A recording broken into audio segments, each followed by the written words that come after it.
One day in the park, Johnny and Susie were skipping along, happy as can be. They were skipping and skipping when all of a sudden, watch out, a fucking bus! Bus plows little Susie over. Johnny was not happy about this at all. Johnny was so upset, he jogged all the way to Osama bin Laden, and he said, "Okay, Johnny, I know this is a very, very bad time for you, as I have once experienced one of my sexy ladies getting plowed the fuck over by a fucking huge yellow bus. But did I mope? No, I decided to crash a fucking plane into a fucking tower. Now look at me, I'm fucking famous. So you run back home, and you know what you have to do." Little Johnny took that advice to heart. He jogged all the way home with thoughts of suicide in his mind. He walked right into the international airport and he said, "Bomb!" and clicked the damn button. Boom! Everything goes up. The counters, the air people, the airplanes, the x-ray machines. But believe it or not, the only thing that didn't blow up? A fucking pile of dog shit. It turns out, dog shit has chemicals in it that repels the bomb explosion. So that piece of dog shit will live to see another day. Johnny, however, his body parts are scattered throughout the whole fucking world. So, Susie, it turns out, didn't die.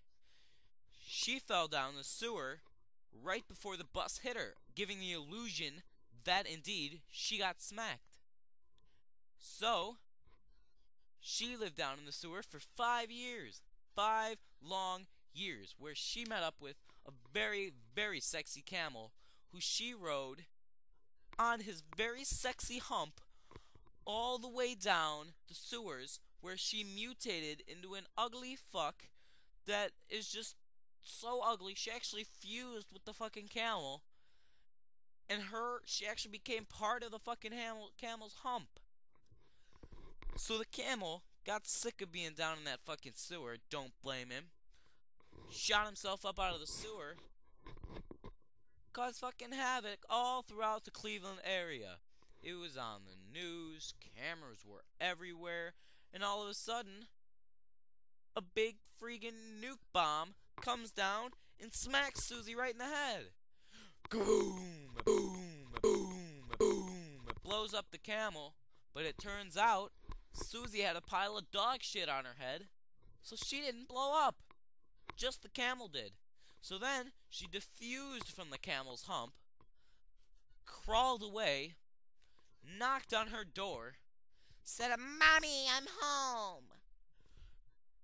Her mom screamed.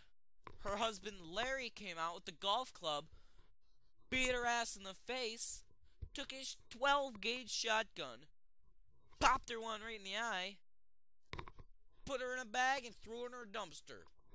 Then they backed up really, really slowly. You want to know what happens next? I can't tell you what happens next, because Dr. Phil says, "Blah, blah, blah, blah, blah, blah, blah. You should lose weight, but I'm a fat ass myself. You know me." Well, if you'd like to buy our bubblegum is Hubba Bubba Double Chin. It is, believe it or not, low fat. Yes, I know. Our brand of bubblegum, Hubba Bubba Double Chin, is in low fat. You know what? I didn't come up with the fucking name. Talk to the fucking director. You know what? We just shot a commercial, actually. He got ran over by a bus, and he bit off his tongue right before French fried potatoes. You like them French fried potatoes? Boy like you ought not be cussing like that.